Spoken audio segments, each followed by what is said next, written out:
This is the Clean Hits Hockey Podcast. And before we start our content today, we're going to take a moment of silence for the Utah Hockey Club 2024-2025 season.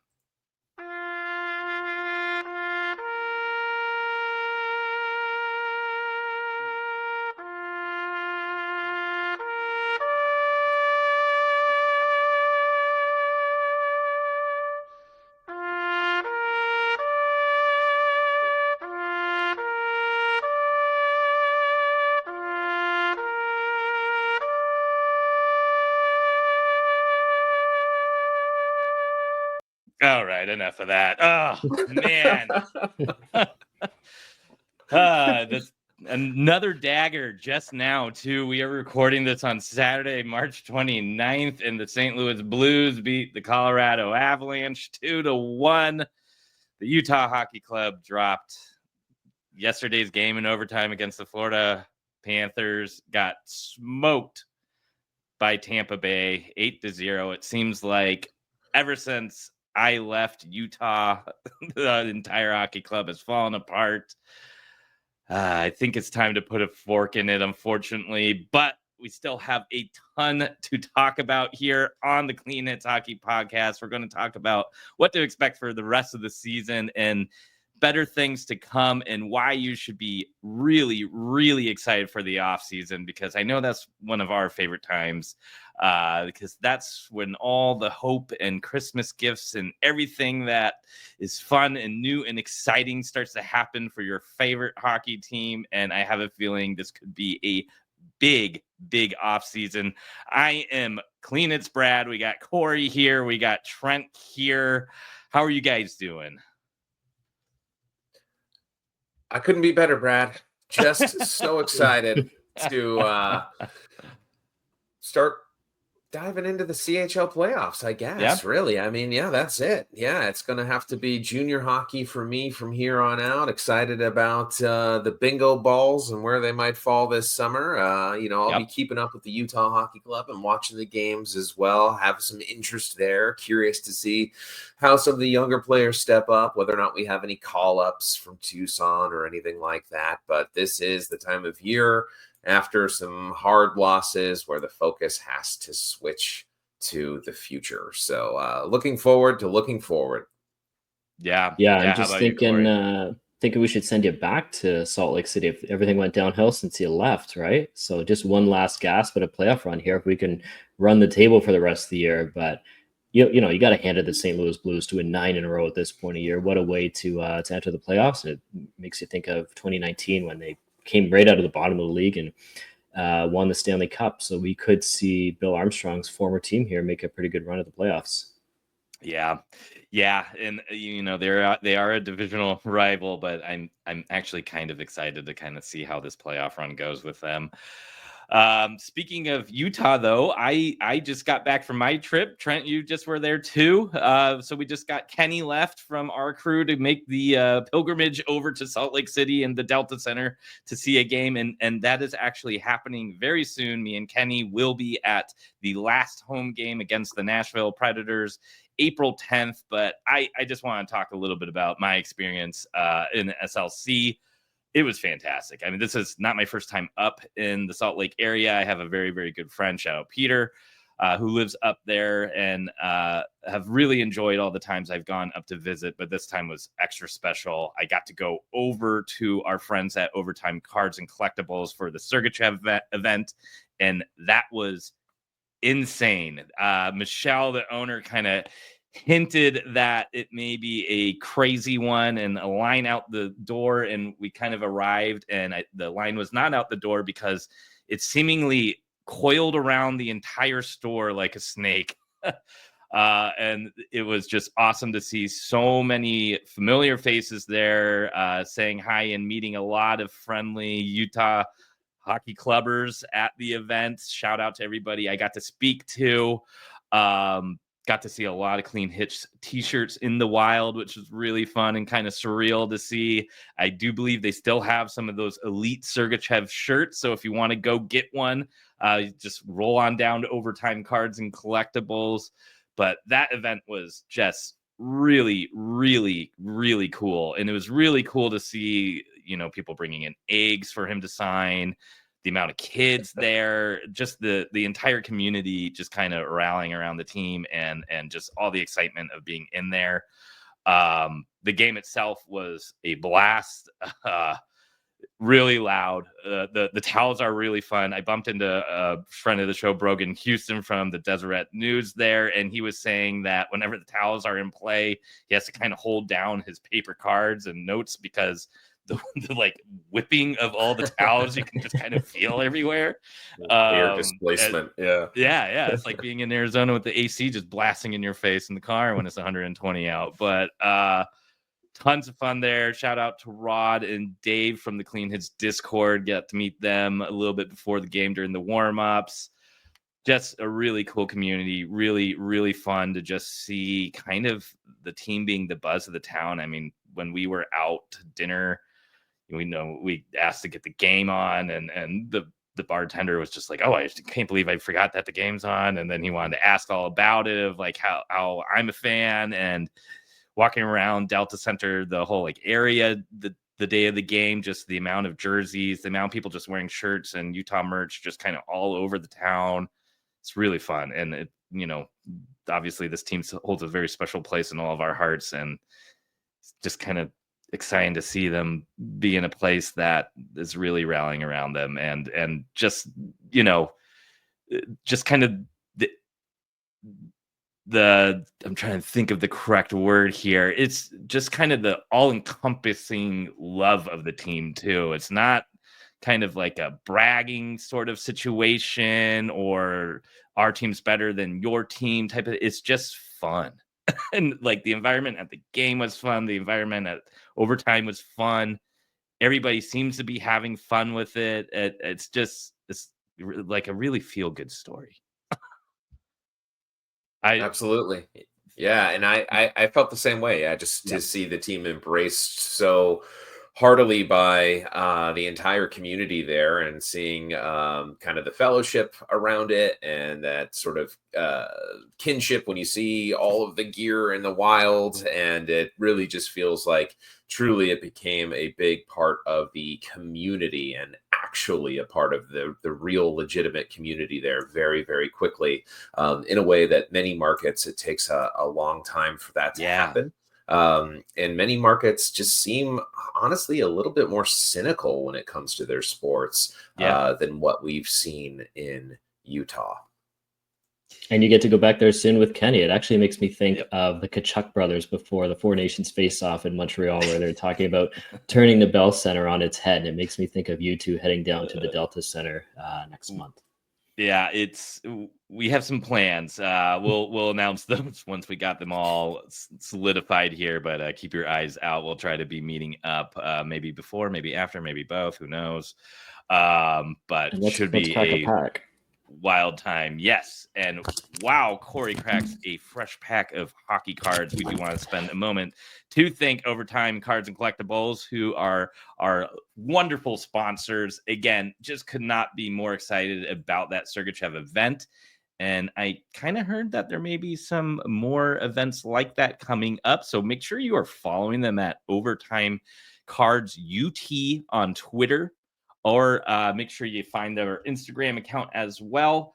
You can also find all the details of their events that they have coming up at their website, overtimecardsandcollectibles.com. Of course, you can find their brick and mortar store at 10673 South State Street in Sandy, Utah, right by the practice facility. If you guys have not seen the practice facility coming up, we kind of drove by and kind of peeked around. It's really cool to see. It's kind of an extension of a mall, and it's wrapped with kind of Utah Hockey Club barriers right now, and it's really exciting to see. So once that opens this summer, you're going to have a really great community hub at Overtime Cards and Collectibles. Got to watch a fan open one of their Utah Hockey Club treasure chests, which is awesome. It came with a signed jersey and then 2 other signed pieces of memorabilia. They still have those at the store. They have this kind of collection of signed jerseys up in the corner. They have Cooley's US jersey, Utah Hockey Club Cooley jersey that's signed, a Gunther one, a Sergachev one. And then they have 2 just inaugural season jerseys that are really cool. So, I mean, if you want to really, really get down with the fandom, if you will, make sure you're going down to Overtime Cards and Collectibles. Grab a couple new of the new Upper Deck NHL packs with the Utah jerseys now. Grab some of those Sergachev shirts that are still over there, and just kind of be part of a really cool community. They have trading card nights as well, where you can bring in your treasures that you've got and swap them out for players you're looking for. Just tons of community building there. It's kind of like Cheers. It seems like the owners know everybody who comes in there. The people, the regulars know your name. It's a really special place that they got there. Corey, what did you get? Anything cool? So this is kind of an interesting pack too, because it had this little window in it, so you could see the first card in it. So actually, when I noticed them at the store, and I think it's a dated pack, by the way, because the first pack I saw had Thomas Tatar in the front, so I thought I don't really care about him. So the one behind it had Jordan Eberle, so I went with that one. So Eberle was one of the. There's 4 cards in here. Eberle's one, another Seattle one, Vince Dunn, also a Bill Armstrong draft pick in St. Louis. And like I said, dated pack, because the next card is Justin Abdelkader with Detroit. And then this was a name I always stumbled over. Benoit, is it Pouliot? When he was with Minnesota. Yeah. So the best of that group, probably Vince Dunn. Stanley Cup champion too, I believe, right? He was still in the Blues when they won the Cup. He was, yes. Very great offensive defenseman. So, yeah, he can go with the other cards I have too. Did Abdelkader get one with the Wings? Was he like a rookie at the tail end of their glory days there? I don't know. I don't know if the stats on the back here have the entire career or not. His start with he played 2 games in 07. Did they win in 07-08? And then Pittsburgh won the next year, right? So if that counts, he played 2 games that year. He might have still been in wherever he was drafted out of. I don't know, but yeah. Potential 2 Stanley Cup winners in that pack. Not bad. Yeah. Awesome. Well, yeah, again, make sure you get down to Overtime Cards and Collectibles. Make sure you're following them. That event did sell out in a matter of days. I imagine once the next one gets announced, it's not going to take long to sell out either. So you don't want to miss it. So make sure you are the first to be notified. Make sure you're following them. And of course, follow us at Clean Hits Hockey on Twitter X, because we are going to make sure that we are promoting those events as well. So that way you can have double the attention on anything that is coming out at Overtime Cards. Again, awesome community there. I know they got some baseball stuff going on right now too. So if you're into the MLB, that is the place to be. Otherwise, a little housekeeping. Again, that Sergachev shirt, it's kind of selling like hotcakes, guys. So there's a couple of those over at Overtime Cards and Collectibles, or you can find them at our store at Clean Hits or shop.cleanhitshockey.com. Of course, we have the Sergachev shirts. We got the Clayton Keller Mr. Versatility shirt. Of course, the Mammoth Club shirts, which I saw a couple of those at the game, and the Dylan Gunther Costco Club Co shirt. So make sure you get all that gear, get your swag ready for the summer when it's t-shirt time up in SLC, and show your support for Clean Hits Hockey and the Utah Hockey Club. But unfortunately, this week was a pretty rough one being a Utah Hockey Club fan. The 1-5 loss to Detroit, followed by the absolute drubbing from Tampa, and a little bit of a bounce back yesterday against what you would expected to be kind of a high energized Florida Panthers team, grabbing a point in overtime. But alas, the Blues and Vancouver seemingly have been running away with that last wild card spot. And I think the Blues at this point look like they will be the favorites to snatch that up. Yeah, that Detroit loss was probably the dagger on the season, right? And especially frustrating, not only for that, but wildly outshot Detroit. I think Detroit had like 5 shots after 2 periods and 2 goals. The first one goes off a Kroos' skate and behind Vejmelka. They get another fluky one that kind of bounces over Vejmelka's shoulder. I think another goal 2 was empty nets. Another one was the breakaway, whatever. Was the first goal. Yeah, and if you look at all those, the fancy stats and everything after the game, the deserve to win meter, it was very heavily in favor of Utah, not just because of the huge shot differential, but just the amount of fluky goals in that game. So that was probably the dagger on the season to not get the 2 points in that game. And then just I would say with Detroit, the Detroit game, it was like neither team wanted it. It was kind of proof that game that these were two teams on the verge for most of the season of taking a step in their rebuilds. Detroit is starting to get a little bit past due time to take the next step. It's getting a little bit uncomfortable there, and it seemed for moments of this season like they were ready to do it, like this was going to be the year. Utah similarly was riding a wave after defeating the Tampa Bay Lightning in Utah, where it looked like this was going to be a season of destiny for them too. These are two young teams trying to make the next step. They come up head to head, both still have a chance, and they both lay a bit of an egg. It was just an ugly beer league style NHL game, and really no excuse for a legitimate playoff team to react to that situation in the way that either team did. I think both teams really, it was a declarative moment for both of them that neither of them are ready this season to end up where they hoped to be when the season began. Yeah, at least I will say with the Utah Hockey Club, there were some major injuries kind of all season long that probably would have turned some of those losses into wins, especially those, 11 overtime losses, 12 overtime losses now. You got to wonder what this team would have looked like with Dursey and Marino in for a majority of the season, or even if it was Marino out till January and we had Dursey in there and Kesselring takes that next step. You got to wonder what it'd be like if Ingram was able to play more and available to play. Yeah. And we're all very supportive of the time he's taking and that he needs. But obviously you can't predict anything like that. And it really kind of gave the workload to Vejmelka. And I think in these past couple games, you've seen what that heavy workload can do to a goaltender. Corey, you had some stats of him pre-contract extension and post. You kind of want to go over those? Sure. So before the contract extension, winning record in a way, 16 wins, 16 losses, 4 overtime points, 910 save percentage, which nowadays that's right near the top of the league. I think it was top 7, I want to say. 245 goals against average. Since the extension, 5-4-3.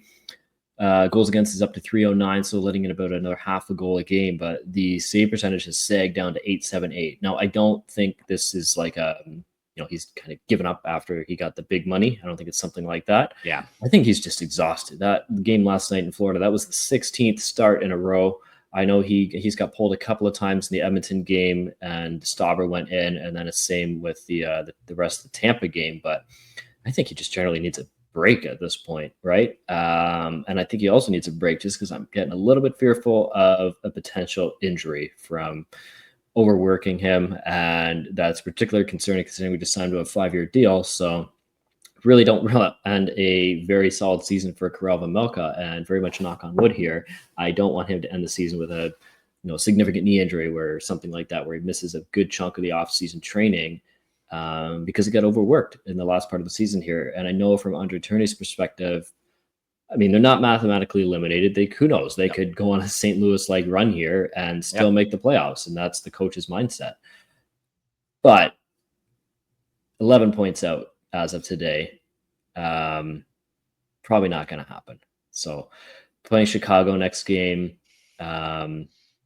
might be a good chance to get. They've called up Matt Villalta now. Get him a game and get Karel Vejmelka a bit of a break too. I wouldn't mind seeing Karel Vejmelka get a bit of an extended break or more regular breaks in these final 9 games. I think that Connor Ingram's a little bit of an unknown. He's had a little bit of an up and down career. I think that's true of Karel Vejmelka too. Consistency's plagued him. And by all indications, we're heading into next season with that as our tandem.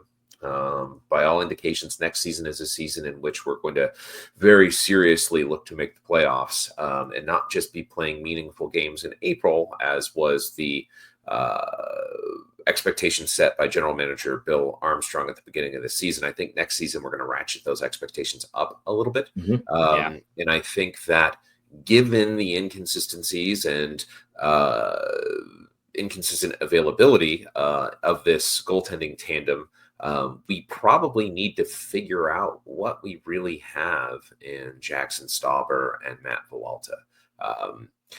Is either one of these players going to be a reliable third string goalie for a team who probably will at some point need to rely on a third string goalie more than you would hope? So I'd love to get in more of an extended look at both of these young goaltenders to see if that needs to be a priority this offseason, or if we can afford to just kind of stand pat. So that's my feeling on the Vejmelka piece is let's give the guys some time off and let's give ourselves some more data points with which to evaluate our goaltending situation as a whole when the offseason arrives. Yeah, I'm pretty confident in Karel Vejmelka having a similar season next year to this year. Up until about a week ago, the save percentage was close to 910. For the 3 years prior in Arizona, it was hovering around 900. And I think part of that too is he's gotten better as the team's gotten better. So when you can swap out Josh Brown, Shane Gostisbehere, and Troy Stetcher for John Marino, Mikhail Sergachev, and pick any of the other defensemen, right? He's going to get better as the defense in front of him gets better. And as the team as a whole gets better, he's going to keep getting better too. So like Bill Armstrong is going to improve this team even more over the summer. So Karel Vejmelka should get better along with that. Yeah, and that kind of is a nice transition and of what can we be excited about for the remainder of this season and going into the off season. And obviously we're going to have a ton of content for the off season, but just to kind of give you a preview, especially if maybe you're a newer hockey fan, just kind of how the rest of the season will play out. Obviously, you never know. Maybe they win every single game and sneak their way in. But let's be on the realistic side here. And it's being 3 diehard Coyotes fans, I think we all kind of know how to set some sort of expectation.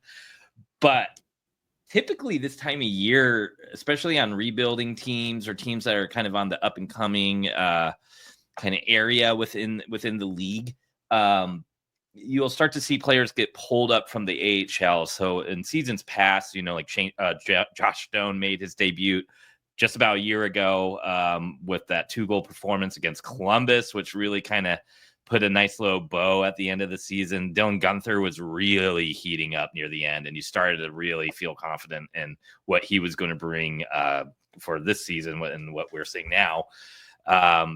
And then, of course, Kesselring got brought up near the end of last season as well, and we started to see kind of the impact that he could potentially make. This year's a little different, though. This roster's a lot more vet-heavy, a lot less opportunities and spaces. Obviously, Josh Stone is in the lineup. Yamamoto got called up, but he has, been in the season, the league for quite a while now. So it feels a little different outside of the kind of goal, feeling out maybe the goaltenders here. I don't know if we're really going to see any other AHL call-ups. The one name that potentially we could see is Duda, however. Mm-hmm. Yeah. And that I agree. I think Duda would be a very interesting call-up, especially with the injury to Mata, right? Mm-hmm. You could just have DeSimone come into the lineup and maybe move Dursey over to the left side, or you could give Maverick Lamoureux another shot. From my viewings of Lamoureux in the AHL, he hasn't looked quite as good as he did even in the NHL to me. So that to me says he needs a little bit more time in the AHL. I don't really have lingering question marks about like, hey, should he be a full-time NHLer right now? Do we need to give him some looks? I feel like we got a pretty good book of data on him. And I think we know where he's at. He's kind of in the position now that Josh Stone was in a year ago, where he could use some time in the AHL to prove that he's too good for that league, and he's just not there yet. I think with Duda, is one of the other most impressive road runners this season. I think he's definitely top 3 in terms of performances by our prospects down on the farm. But Duda hasn't had a chance to try out his skills on NHL ice yet. So that's a really important evaluation point. To see not only how he can thrive in the AHL, but can he also survive in the NHL? And there's only one way to find out, right? And God willing, we won't have too many more trash time games after this season. So this is kind of our one last dead patch of games to audition guys. And it kind of coincides with a time without too many guys needing audition, and it kind of dovetails nicely with the Mata injury, honestly, where we kind of could use a left shot defenseman. So for me, Artem Duda would be a really great call up to see, and somebody I hope gets some minutes here down the stretch. Yeah, especially impressive for Duda this year, considering he didn't play a whole lot last year, and when he did play, it was kind of an inferior league, right, in U Sports compared to everyone else playing CHL or NCAA. We heard Corey, Bill Armstrong. Corey, I just heard Aiden Stanky from Discord. I just heard him screech in outrage all the way from his hometown up in Canada there. I mean, how could you insult the great league of U Sports when we have such a passionate Utah Hockey Club supporter in Aiden in the Discord? So Aiden, on behalf of the entire podcast, I apologize for Corey's comments about U Sports. Anybody who's not in our Discord should know that one of our great community members, Aiden, actually played in the same league as Artem Duda last season, in the Canadian University League. Yeah, I do regret not seeing Duda in. I saw him once last year, but I didn't see him as a home game, which I should have, because the team he was playing for was playing in the old Maple Leaf Gardens. So one more chance to go in that old arena would have been cool. But going back to Duda, if you listen to Bill Armstrong's comments with Frank Saravelli earlier this year, a lot of excitement around this player.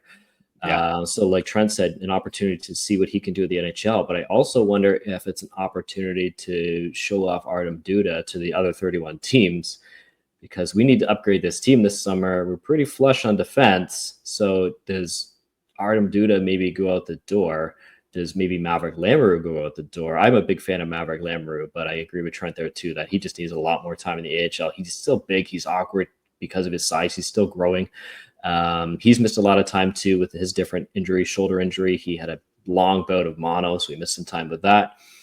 But we need some help at forward, and the only way to help at a forward is to pull from the defense. And we're pretty well stocked there on the right side, right, with John Dursey, John Marino, and Michael Kesselring, and they're all kind of fit within the age of the core. So does that make someone like a Maverick Lamoureux expendable?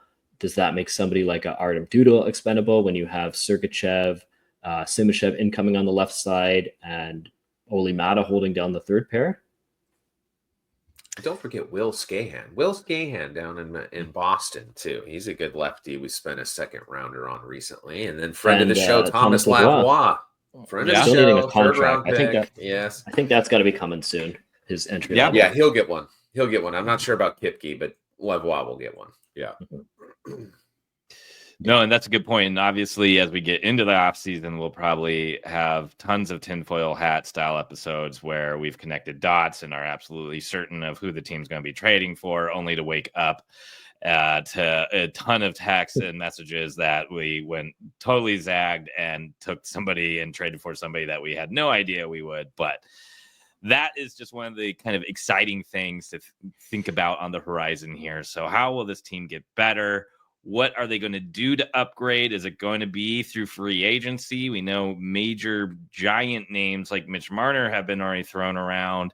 Or will it be kind of via trade? It definitely seems like after kind of all the extensions that we saw around the trade deadline, that the top six is really that main spot, and kind of the only spot where we have that ability to upgrade, because otherwise the blue line's pretty much locked in unless we move somebody, and the goaltending situation's pretty well locked in, at least for our starters. So it will be definitely interesting to see there. And then obviously the first big event, and kind of how we all met as friends and internet buddies and started kind of rallying around starting clean hits in general is the draft. We're all to different levels kind of draft dorks here.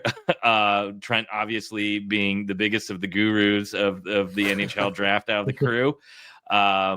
And I'm sure as we get closer and closer on our Twitter account at cleanhitshockey.com with all of our written blogs, you're going to start to see more and more prospect profiles, information about players that could be a good fit. BA general manager Bill Armstrong definitely has a type, and that type is redwoods. As who said that on our show? Was it Frank or was it Sam?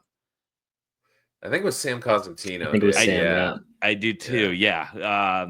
So, the bigger, the better. And BA's eyes generally is kind of what he looks for. And this class may not be the most exciting or doesn't quite have the same top end talent as some of the previous ones, or definitely the 2026 draft. But there is some depth, and it does seem like this draft has quite a bit of guys who would kind of fit that Bill Armstrong mold.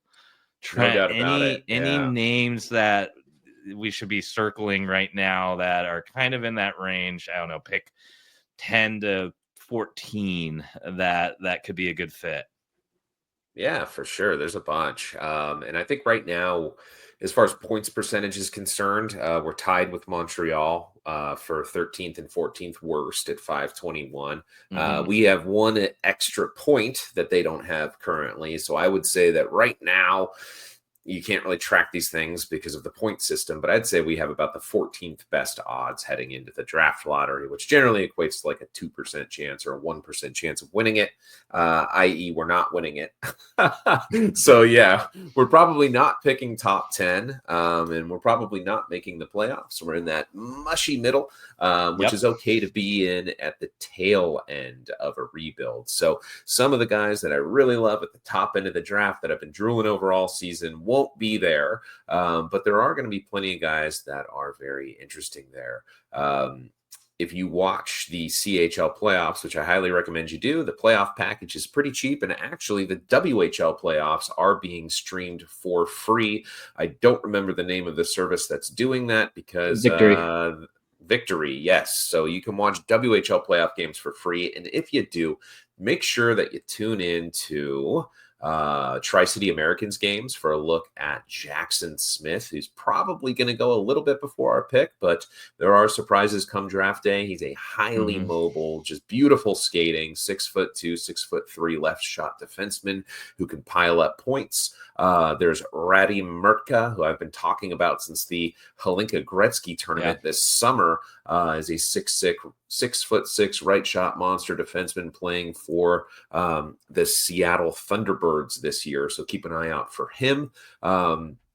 Over in the OHL, one guy to keep an eye out for is Erie Otters winger Malcolm Spence, who's 6'2", so not exactly that uber tall, quintessential BA pick, but has that Cole Baudouin motor, that two-way ability, that in-your-face high character play that we tend to value as well. So Malcolm Spence is another name in that range that I'd keep an eye out for. There's been some debate on our Discord just the last couple of days about another very talented Redwood, and Lyndon Lakovich, who's a 6'4" winger playing for the Moose Jaw Warriors in the WHL, which was not a very good team, did not make the playoffs.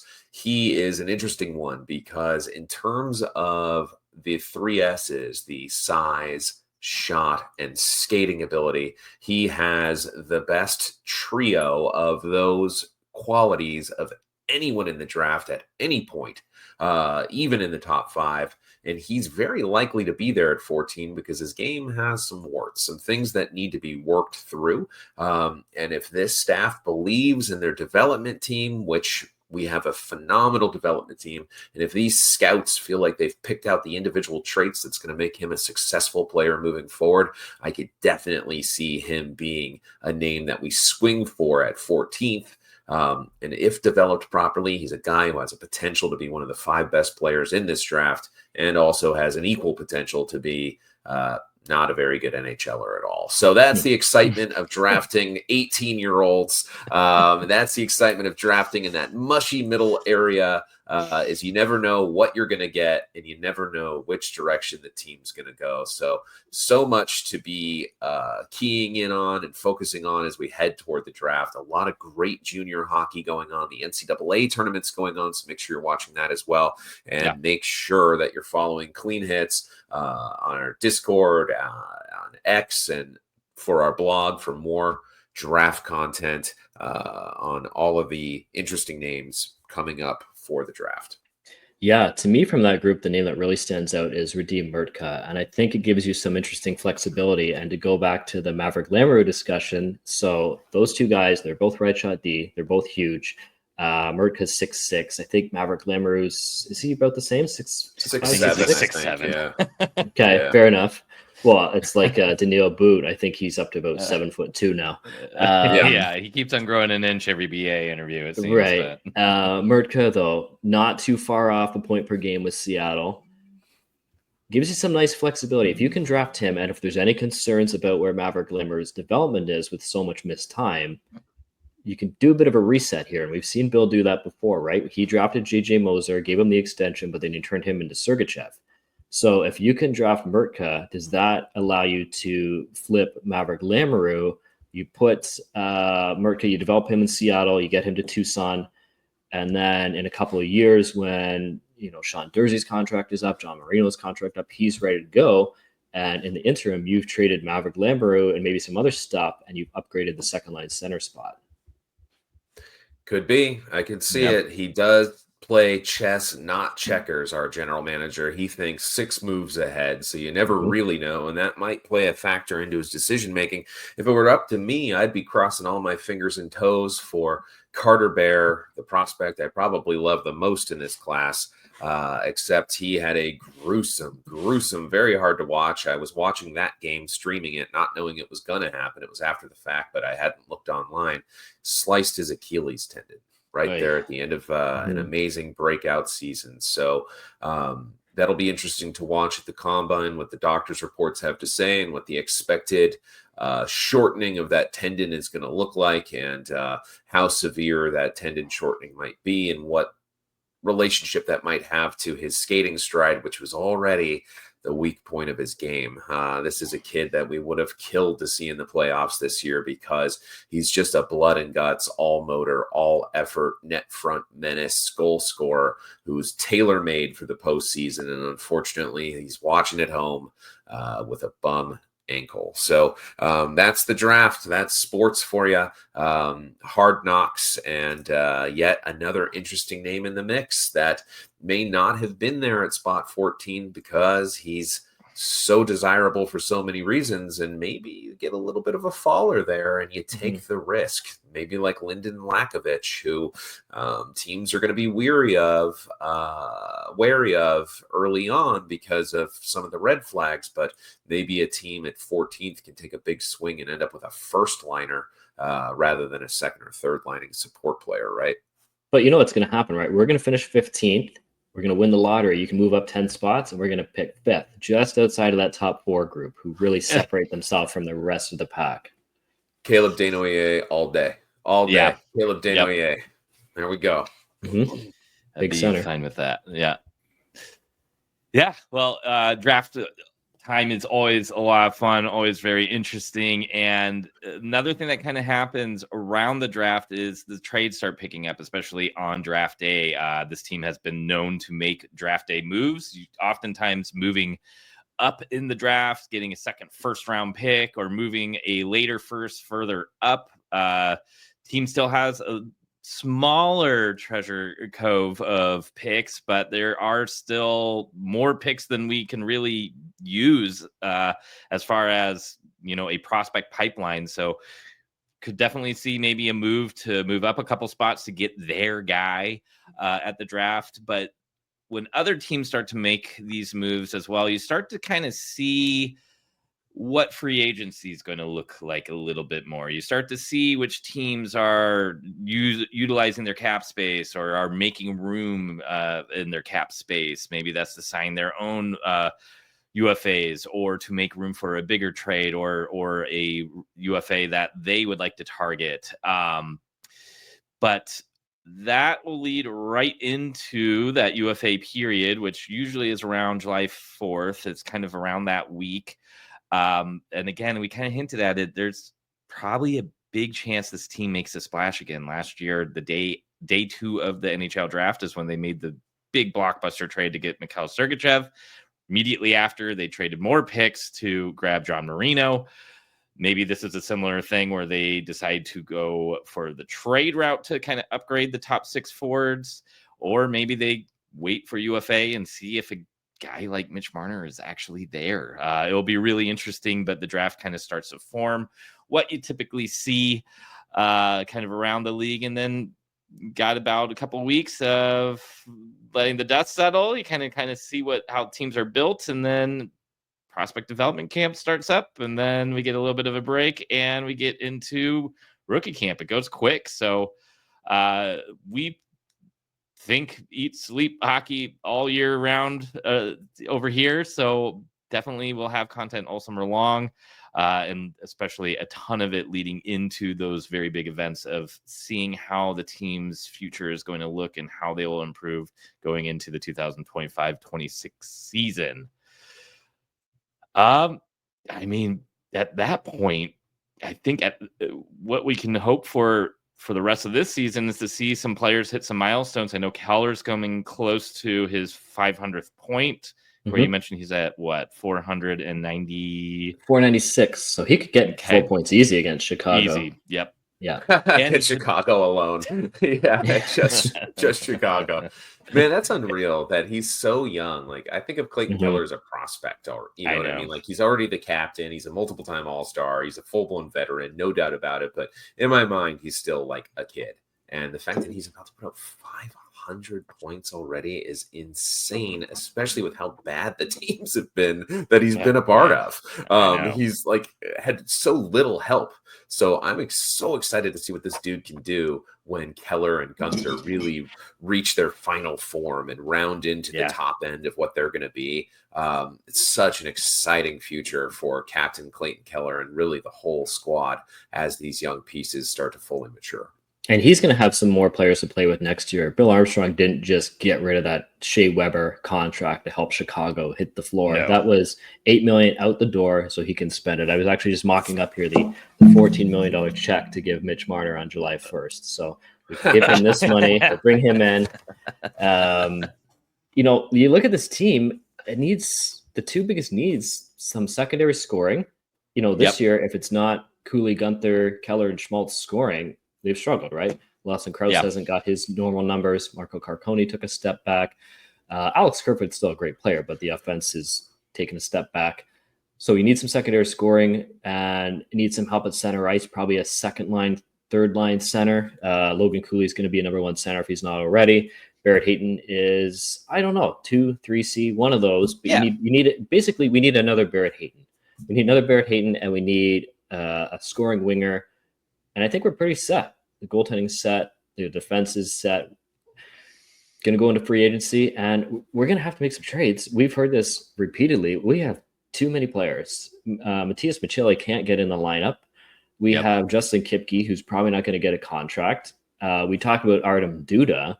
There might not even be a role for him on this team. If you look at the left side long term, and you're going to have Sergachev and Simachev locked up. So unless he's playing on the third pair, someone's going to have to get moved out. We saw that last year with Connor Geekie. I think we're going to see another style of move like that this year. Yeah, I could too. And it'll be interesting to see if it's, a kind of long-term piece, or maybe it's going to be more of a vet top six forward that has 3 years remaining. Cause there are guys like Ehlers who will be unrestricted as well. Mm-hmm. And you kind of have to make that decision of, do you want to go all in on a player like Marner or Ehlers? Because somebody's going to offer Ehlers kind of max term. I can't imagine he would only sign a 3-year. Or would you prefer to kind of have that stopgap, a guy who can maybe put up 20 to 30 goals, put up around 50 to 60 points, great for that second line, and you only have him for a couple more years to make room for guys like Iginla and Boot as they start to come up as well. So should be really interesting to see how it's managed this offseason. But not only that, the decisions that are made, how is that going to kind of affect the long-term build of this roster? But luckily that's not our jobs here. I do want to point out Barrett Hayton does have 40 points, 17 goals. His career best is 19 goals with 43 points. So that's another milestone that would be really nice to see. Hayton hitting 20 goals, maybe in that 45-point range or so, would kind of feel good for that aspect of him being more of a solid 2C. You have guys like Sam Bennett who really haven't, I don't think he's even cracked 50 points yet in his entire career, and he's widely considered a very, very good 2C. So I think that would be an important thing to kind of look out for as we kind of get to the tail end of the season. I'd like to see Sergachev maybe put up some more points. I think he's very close to topping his career best, but isn't quite there. I know he's already done it in the goal scoring category, but I don't think points total he has yet. Who else would be? Clayton Keller's pretty close to his career high points. I think Nick Schmaltz is only 6 back. Nick Schmaltz has had a really good season, especially when you consider that he didn't have a goal until was it December? And now I think he's got like 17. So he's had a nice little season for sure. I think part of the issue with Nick Schmaltz is he's probably playing on one line too high, where if we did have like a Mitch Marner piece above him and Schmaltz is on the line below, there wouldn't be any complaints. Or even a guy like Raquel, who's a name we've thrown around a bunch, on that top line with Keller and Cooley, and then you can have a Schmaltz, Gunther, Hayton line as a second line. I mean, there's just not to use this word, there'd be a lot of optionality with that additional top 6 forward, especially if he brings more elements than just kind of slick playmaking too, even though I don't think anybody would complain if they were to get Marner.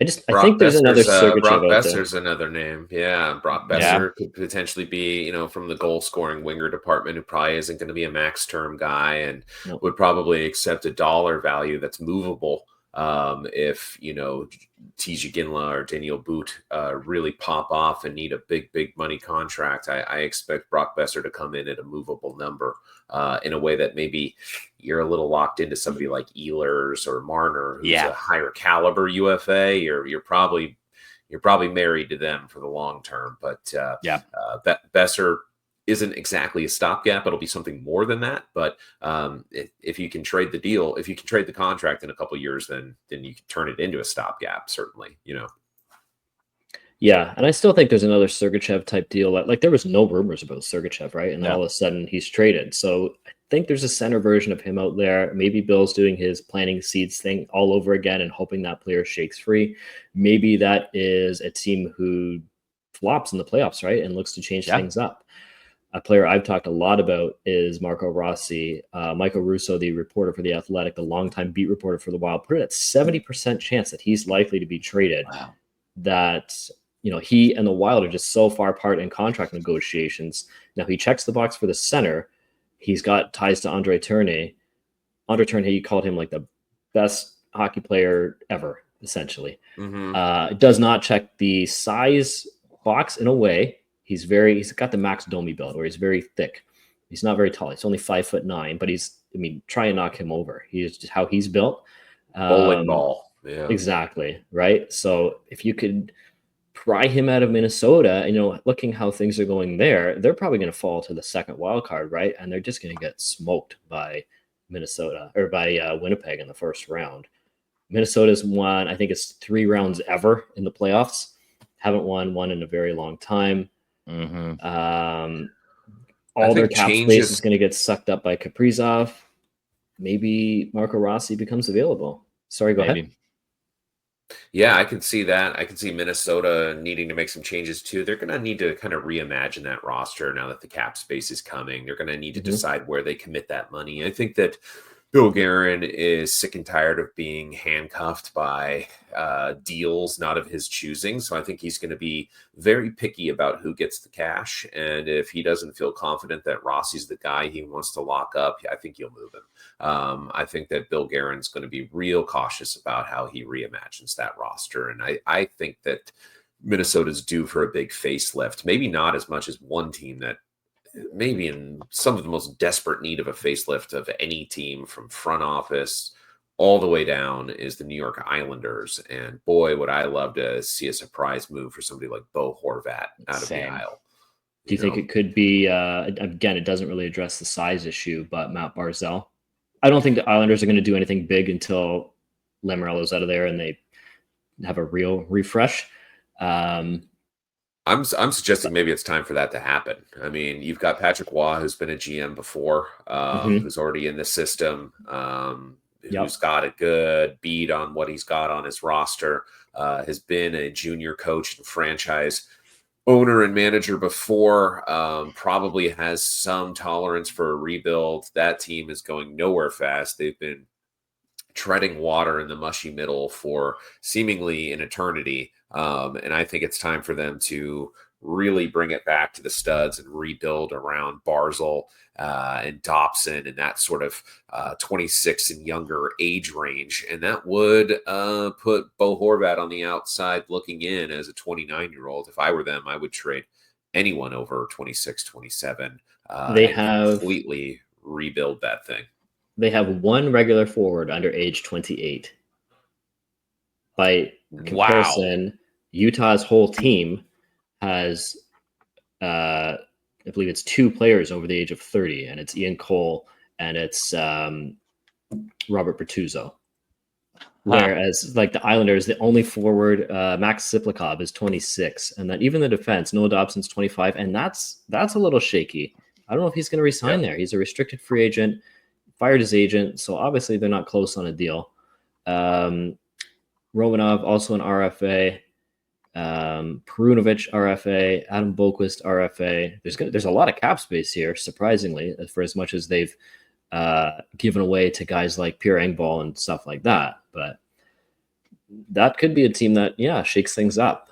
They could still make the playoffs too, which is crazy. I know. It wouldn't change my. It wouldn't change my my strategy one iota if I was the owner of that team. No. I'd be doing a full tear down, rebuild, change everything, regardless if they sneak into the playoffs or not. That would matter not one bit to me personally. Mm-hmm. Yeah, unless for some reason they had like some magical run, but even that would probably be fool's gold. But yeah, I agree. There's going to be some interesting pieces. And again, we'll probably start to see stuff get shaken up a little bit around draft time. I'm sure the rumors will start picking up. Then obviously Stanley Cup playoffs, if you haven't watched it yet, man, it is the best tournament in professional sports, in my opinion.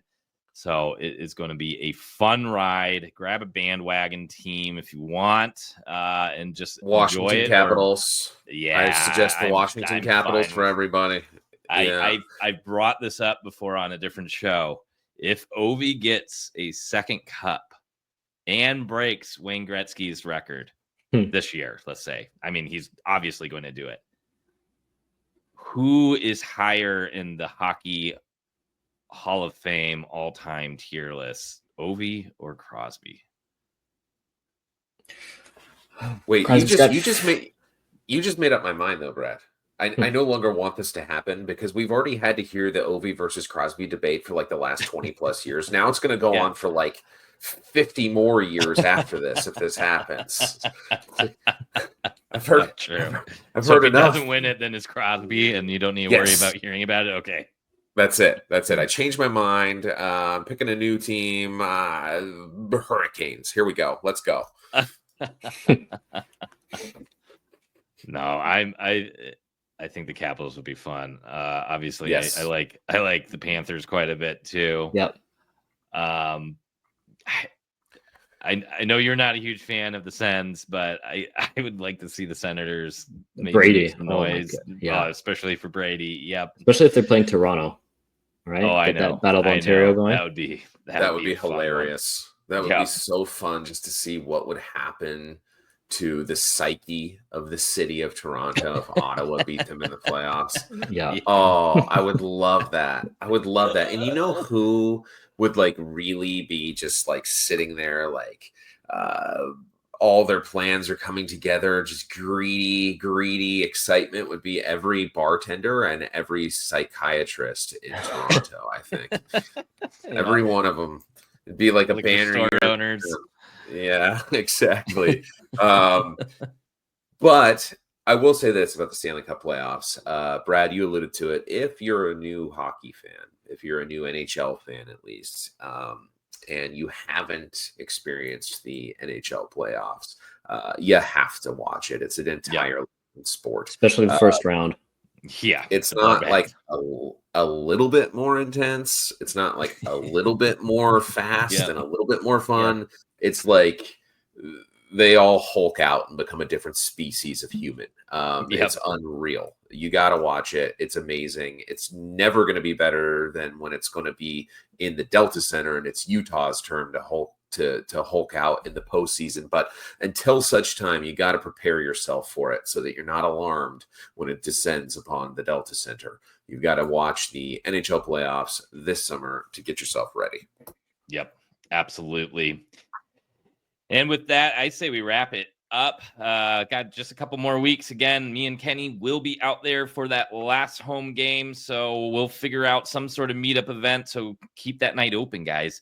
And make sure you get your butts over to Overtime Cards and Collectibles for more Utah Hockey Club swag, whether that's getting some signed memorabilia, some NHL Upper Deck cards, or you maybe even want to grab one of those Last Sergachev shirts. And if you want to help support this podcast, you can find all of our written work at cleanhitshockey.com. Make sure you are liking and subscribing to this podcast, whether you're watching on YouTube or if you're listening to us on Spotify and iTunes, because you can't stand seeing Trent's face. And make sure you are checking out our shirts as another way to support us at shop.cleanhitshockey.com. Again, we got a lot of stuff that will be rolling out this summer, and we cannot wait to just kind of keep on watching this community grow. I think now that we've all been out there and seen it, it's a special one, and I think it's just going to become more and more fun and wild, and this community could become a mammoth one if you catch my drift. anyways that is all. I will leave us with one last little play of the taps just to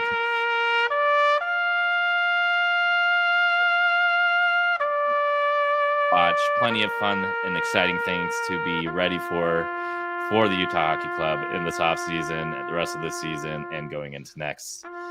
This is Clean Hits Hockey Podcast signing off. Adios.